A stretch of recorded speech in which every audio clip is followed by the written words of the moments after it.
got so.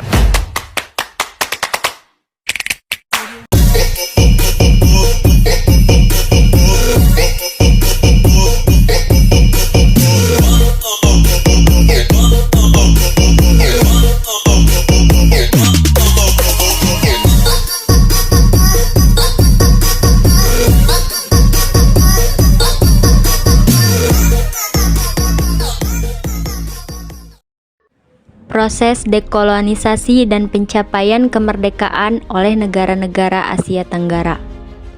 Kedaulatan pasca kolonial di Asia Tenggara tidak hanya mewarisi struktur politik dari negara kolonial, tetapi juga mengalami transformasi signifikan. Transformasi ini mencakup perubahan struktural dari formasi sosial yang menghasilkan kedaulatan yang rentan terhadap perubahan. Hal ini menunjukkan bahwa kedaulatan bukanlah sesuatu yang mutlak-mutlak, tetapi sangat tergantung pada perubahan-perubahan. Transformasi ini juga mencerminkan bagaimana jejak-jejak kolonisasi masih ada dan dikombinasi dengan gagasan baru yang muncul seiring proses sejarah.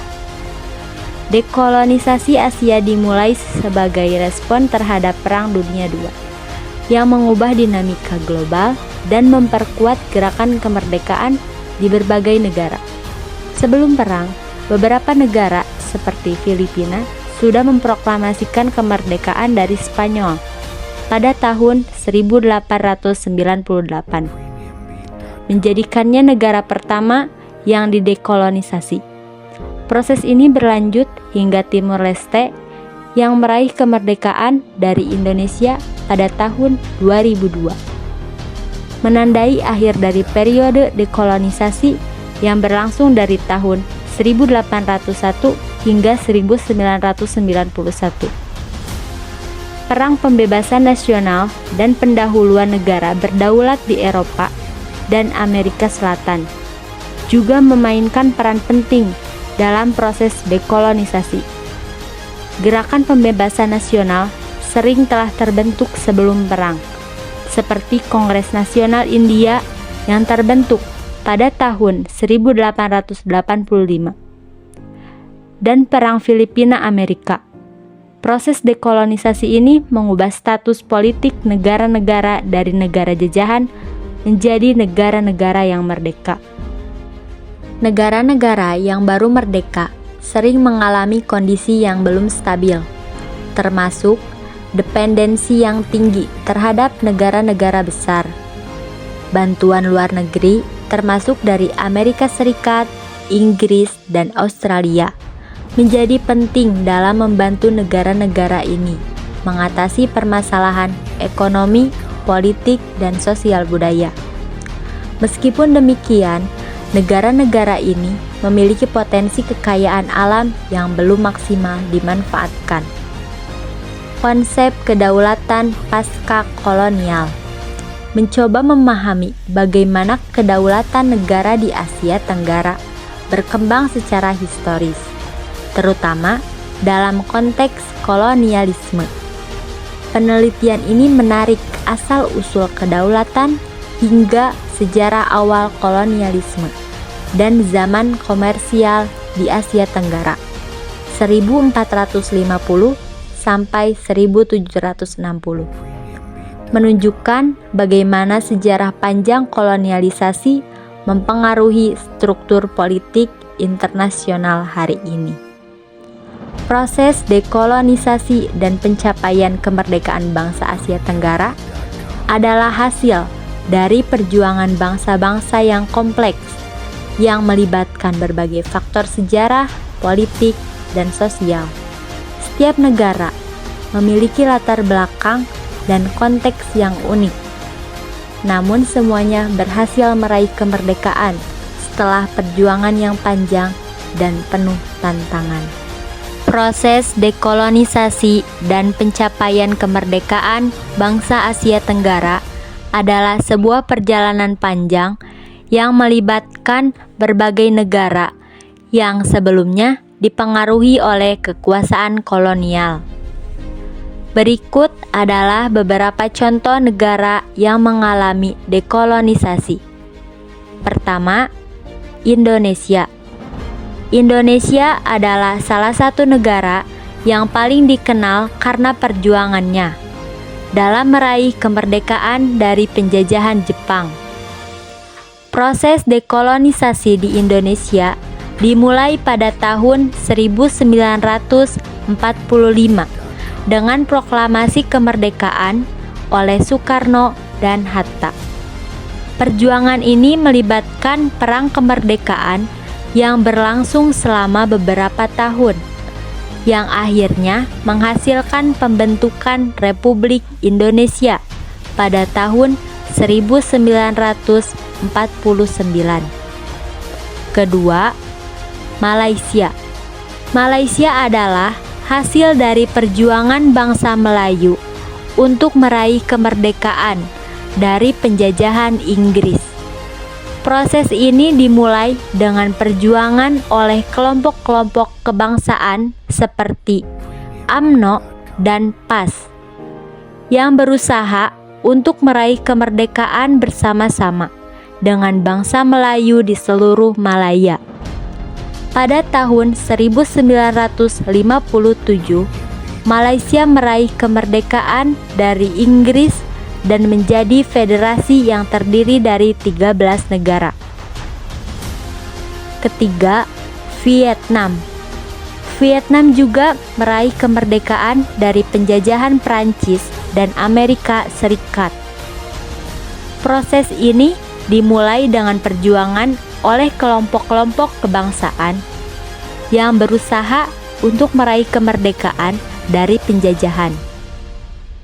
Pada tahun 1954, Vietnam meraih kemerdekaan dan dibagi menjadi dua negara, Vietnam Utara dan Vietnam Selatan.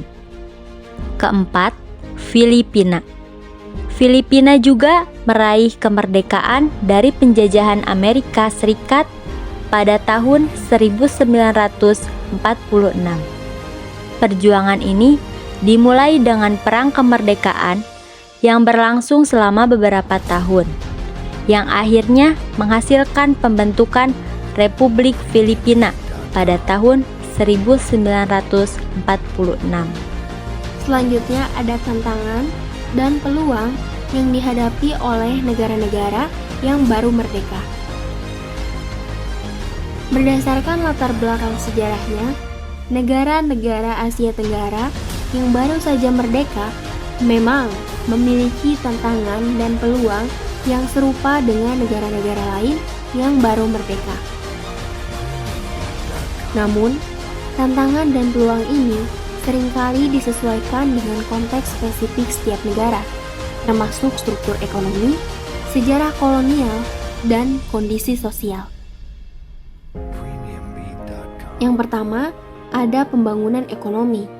Negara-negara Asia Tenggara sering menghadapi tantangan dalam menghadapi ekonomi yang stabil serta berkelanjutan. Infrastruktur yang kurang, ketergantungan pada ekspor tertentu, dan keterbatasan dalam akses ke pasar global adalah beberapa tantangan utamanya. Lalu yang kedua, ada ketidakstabilan politik dan sosial. Konflik etnis, agama, dan politik sering menjadi tantangan utama.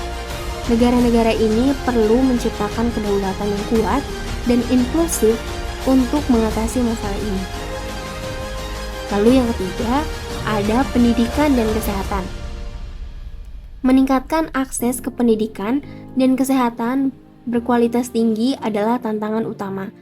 Negara-negara ini perlu meningkatkan sistem pendidikan dan kesehatan untuk memastikan bahwa semua warga memiliki akses yang sama terhadap layanan ini. Dan terakhir, ada pengaruh global. Menghadapi pengaruh global, termasuk globalisasi dan teknologi, seringkali menjadi tantangan. Negara-negara ini perlu menavigasi dampak positif dan negatif dari globalisasi serta mengembangkan ekonomi mereka. Berikut adalah tantangan dan peluang yang dihadapi oleh negara-negara Asia Tenggara yang baru merdeka dengan fokus pada Indonesia, Malaysia, Singapura, dan negara-negara lainnya dalam konteks Asia Tenggara. Yang pertama ada Indonesia. Tantangannya berupa warisan kolonial yang membentuk lanskap politik dan ekonomi yang kompleks, baik mempengaruhi pembangunan infrastruktur dan identitas nasional. Ada pula kebutuhan untuk meningkatkan keterampilan dan pendidikan tenaga kerja muda agar relevan dengan kebutuhan pasar kerja yang terus berubah. Peluangnya berupa keunggulan demografi dengan populasi yang lebih muda dan pertumbuhan tenaga kerja yang cepat, menawarkan potensi besar untuk pembangunan ekonomi. Ada pula investasi dalam pendidikan vokasi dan pelatihan teknis, serta kerjasama dengan sektor swasta untuk menciptakan lebih banyak peluang magang dan pelatihan on the job. Yang kedua ada Malaysia. Tantangannya berupa warisan kolonial yang mempengaruhi pembangunan infrastruktur dan identitas nasional, serta tantangan dalam mempertahankan keseimbangan antara pertumbuhan ekonomi dan kesejahteraan sosial. Peluangnya berupa potensi untuk pembangunan ekonomi yang signifikan dengan memanfaatkan sumber daya manusia yang luas dan beragam. Ada pula kesempatan untuk meningkatkan kualitas infrastruktur dan digital guna meningkatkan posisi strategis di tengah-tengah Asia Tenggara dan meningkatkan kerjasama regional. Dan terakhir ada Singapura. Tantangannya berupa warisan kolonial yang mempengaruhi pembangunan infrastruktur dan identitas nasional, serta tantangan dalam mempertahankan keseimbangan antara pertumbuhan ekonomi dan kesejahteraan sosial. Sementara itu, peluangnya berupa pembangunan urban dan teknologi yang maju, menjadikan Singapura sebagai pengecualian dalam Asia Tenggara.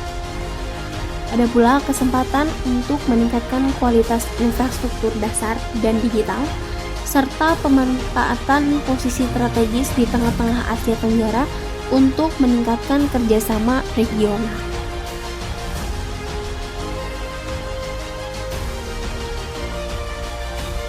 Pembentukan organisasi regional ASEAN dan upaya kerjasama regional.